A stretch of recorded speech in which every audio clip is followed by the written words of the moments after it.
Itu drama. Nah, drama ini berasal dari bahasa Yunani yaitu dramaomai yang berarti berbuat, berlaku, bertindak dan beraksi, gitu ya. Jadi drama ini artinya perbuatan, tindakan, action, ya. Drama dapat pula diartikan sebagai sebuah lakon atau cerita berupa kisah kehidupan dalam dialog dan lakuan tokoh yang berisi konflik, gitu ya. Jadi di dalam drama itu harus isinya ada konflik, nggak boleh cuma datar-datar aja, itu nanti nggak menarik. Sesuai dengan Kamus Besar Bahasa Indonesia atau KBBI, ya, yang pertama ini ada dua pengertian ya. Yang pertama itu drama diartikan sebagai syair atau prosa yang menggambarkan kehidupan dan watak melalui tingkah laku atau acting atau dialog yang sedang dipentaskan. Makna kedua itu adalah cerita atau kisah yang melibatkan konflik atau emosi yang khusus disusun untuk pertunjukan atau teater. Nah, pengertian lain, drama ini adalah kisah kehidupan manusia yang dikemukakan, dipentaskan gitu ya, berdasarkan naskah. Menggunakan percakapan, menggunakan gerak, lalu juga ada unsur pembantu seperti kostumnya, riasnya, lampunya, musiknya seperti apa gitu ya, dan yang jelas disaksikan oleh penonton. Untuk selanjutnya, alur di dalam drama. Nah, yang pertama alurnya itu ada prolog ya. Pertama itu prolog. Prolog ini adalah kata-kata pembuka, pengantar atau latar belakang cerita yang biasanya disampaikan oleh dalang atau tokoh tertentu. Nah, biasanya prolog ini tuh dibawakan oleh seseorang gitu ya. Kemudian di awal cerita ketika tirai itu dibuka, orangnya itu bicara ya, selamat datang para penonton di teater satu Taman Budaya Yogyakarta. Kali ini saya akan membawakan narasi mengenai pementasan drama yang akan kita saksikan pada malam hari ini dan selanjutnya gitu ya. Jadi biasanya nanti prolog ini isinya narasi mengenai isi dari drama itu apa ya, secara ringkas ya, belum mendalam. Jadi hanya pada permukaannya aja. Jadi belum secara ringkas isi ini dramanya ini tentang apa gitu ya. Lalu yang selanjutnya itu adalah epilog. Nah, ini adalah kata-kata penutup yang berisi simpulan atau amanat tentang isi keseluruhan dialog. Bagian ini pun biasanya disampaikan oleh atau tokoh tertentu. Nah, selain epilog ini, di sebelumnya pasti di tengah-tengah antara prolog dan epilog itu ada dialog ya. Jadi dialog itu dominan sekali kalau di drama. Nah, epilog ini adalah bagian penutupnya, atau mungkin bagian keseluruhan, atau bagian inti dari cerita itu disampaikan di epilog. Nah, ini struktur drama bisa kalian lihat. Atasnya ada prolog, dialog, dan epilog. Lalu di dialog itu berisi mengenai orientasi, konflik, dan resolusi. Di orientasi itu tahap pengenalan ya, tahap pengenalan masalah, entah pengenalan tokoh dan lain sebagainya. Nanti kalau sudah masuk ke konflik, ini sudah masuk pada taraf masalah ya, masalahnya sudah muncul di sini. Istilahnya gontok-gontokannya ada di konflik ini. Lalu resolusi ini berisi mengenai penurunan konflik, lalu ada sudah peredaan, lalu ada solusinya. Seperti ini ya strukturnya, jadi kalian harus pahami bahwa strukturnya ada seperti ini. Nah, di sebelum orientasi itu ada prolog, dan di setelah resolusi itu epilog gitu ya. Jadi resolusi bisa juga sih masuk epilog, dan orientasi bisa juga sih masuk prolog, seperti itu ya. Jadi sesuai situasi dan kondisi saja. Nah, ini juga penjelasannya nih ya.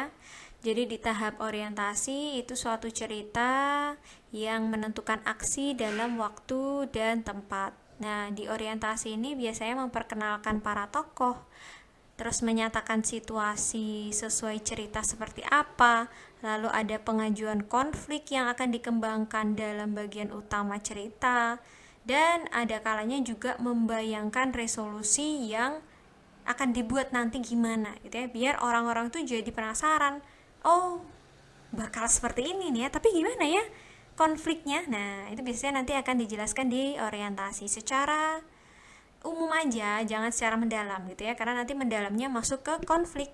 Nah, ini bagian tengah cerita. Di sini sudah dikembangkan konfliknya seperti apa, seperti kayak sang pahlawannya siapa atau pelaku utamanya siapa, lalu ada bentuk drama berdasarkan cakapannya dan lain sebagainya. Itu ada drama puisi, ada drama prosa, itu masuk ke konflik. Nah, drama puisi dan drama prosa bisa kalian lihat biasanya muncul bahwa gitu ya di akhir drama puisi itu biasanya di sini ada drama yang sebagian besar tuh isinya ya tersusun atas puisi-puisi atau penurunan masalah, sedangkan drama prosa itu isinya ya disusun dalam bentuk prosa dari itu apa ya. Jadi seperti yang kalau kita lihat resolusi di teater-teater itu biasanya lebih ke drama prosa ya. Selanjutnya drama adalah puisi itu ada juga kadang disisipi oleh puisi, tapi kok drama puisi ini identik dengan puisi. Lalu selanjutnya adalah drama yang berdasarkan bentuk sajiannya. Nah, contohnya yang pertama adalah tragedi. Wah, tahu kan ya tragedi itu apa? Nah, ternyata tragedi ini drama yang isinya drama duka, drama yang berakhir kesedihan, itu drama tragedi.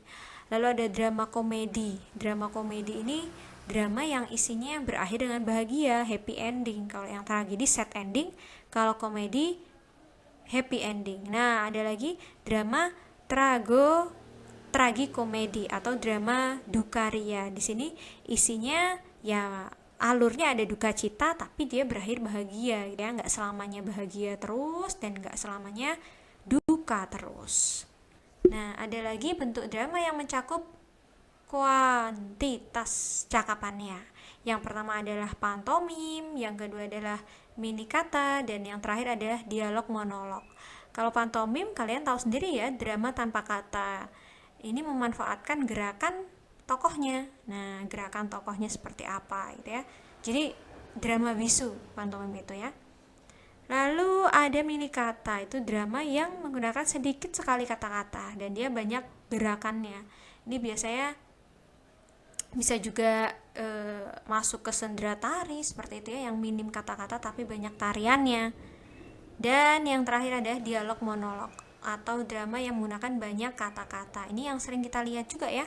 Yang paling sering itu adalah dialog monolog. Pantomim itu sudah jarang sekarang ya. Lanjut adalah drama berdasarkan pengaruh seninya. Itu ada opera, ada sendera tari, ada tableau. Nah, kalau opera itu drama yang menonjolkan seni suara dan musik identiknya itu.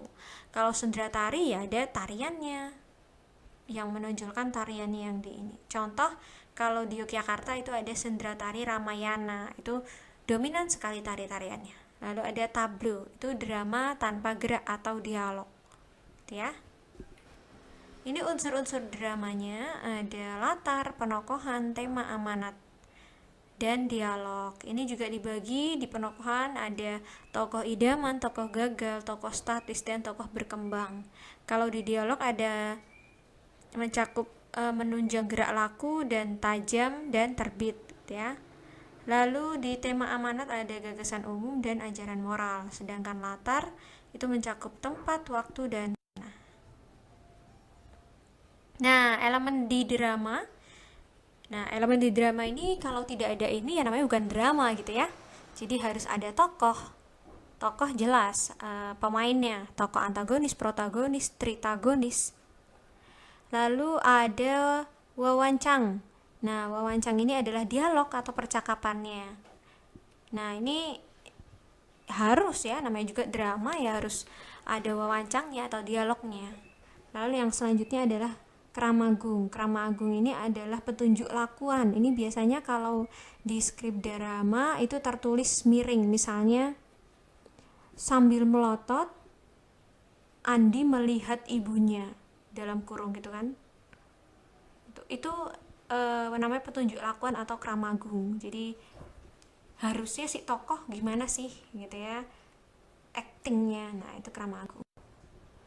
Nah, ini unsur-unsur drama, ada tema, alur, tokoh drama, watak, ada latar, setting, dan amanat drama.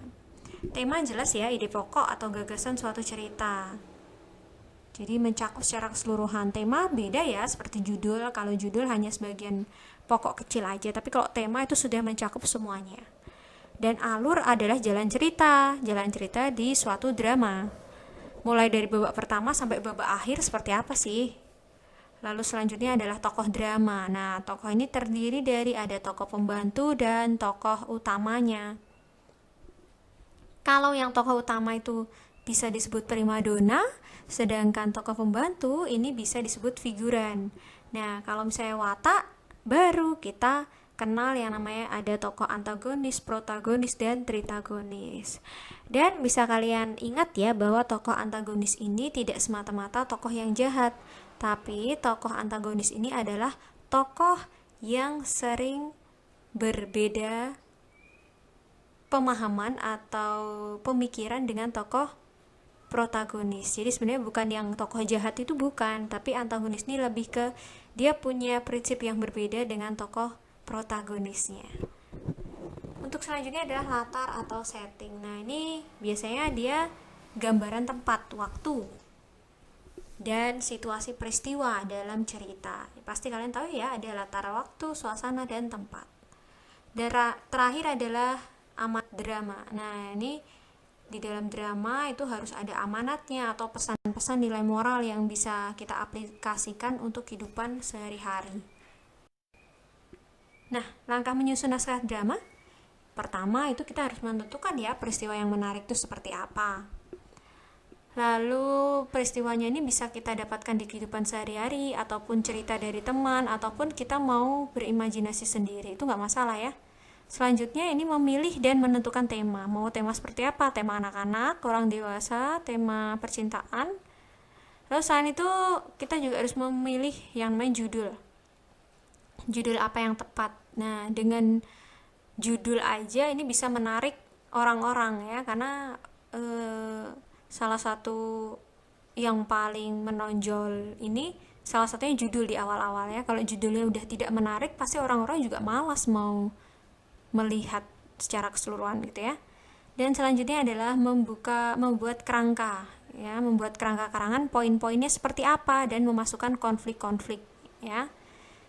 Lalu habis itu kita menentukan pelaku. Siapa saja sih pelakunya, kira-kira pelakunya wataknya seperti apa sih? Nah, harus kita tentukan juga. Lalu menyusun jalannya cerita yang mengandung perkenalan tokoh dengan konflik sampai ke tahap penyelesaian. Jadi ini kita harus susun juga.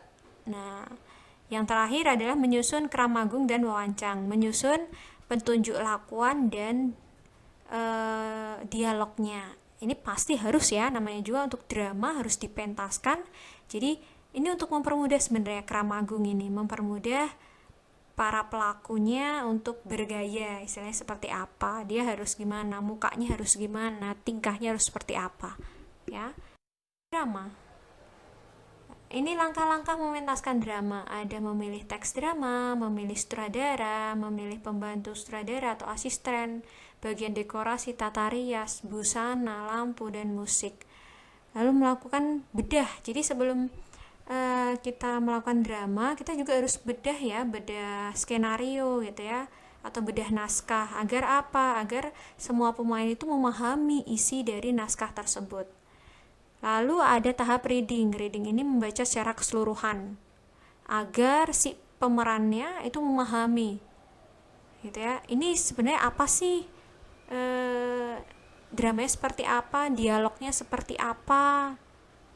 Ya, harusnya bagaimana ya. Lalu masuk ke tahap casting. Nah, casting ini memilih pemeran. Siapa sih yang cocok memerankan tokoh antagonis gitu ya. Siapa sih yang memerankan tokoh protagonis, seperti itu. Ya. Kemudian yang selanjutnya adalah mendalami peran yang dimainkan. Setelah tadi dapat tokoh-tokohnya, lalu si tokoh-tokoh itu juga harus mendalami peran. Jadi dia harus membaca secara terus-menerus teks yang dia baca itu. Lalu blocking, setelah mereka sudah pada hafal semua ya, udah paham naskahnya seperti apa, udah hafal ya 70% hafal naskah. Lalu ini masuk ke tahap blocking. Nah, blocking ini sutradara nih harus mengatur aktingnya yang dilakukan seperti apa. Lalu nanti dia harus berdiri di sebelah mana. harus duduk seperti apa gitu ya, agar tidak membelakangi penonton dan agar penonton juga lebih enak gitu menyaksikan dramanya. Selanjutnya adalah running. Nah, ini pemain menjalankan latihan nih secara lengkap, mulai dari dialog, mulai dari blockingnya gitu ya. Kalau tadi cuman latihan blocking aja ya, berdiri di sini sini sini. Tapi kalau running itu sudah mulai dari awal sampai akhir. Gerakannya gimana, blockingnya di mana, lalu mukanya nanti mimik seperti apa gitu ya. Itu udah mulai running. Lalu terakhir itu adalah, belum terakhir ya, gladi bersih. Ini tahap yang terakhir sih sebenarnya. Gladi bersih ini latihan terakhir agar pementasan tidak terjadi kekurangan. Biasanya gladi bersih ini dilaksanakan H-1 atau H-2 sebelum pementasan. Gladi bersih ini biasanya juga sudah pakai alat-alat yang lengkap ya, seperti nanti make upnya sudah lengkap, pokoknya busananya, kostumnya tuh sudah lengkap semua ya, gladi bersih. Jadi biar seolah-olah sudah pentas beneran gitu ya, tapi memang belum ada penonton yang banyak.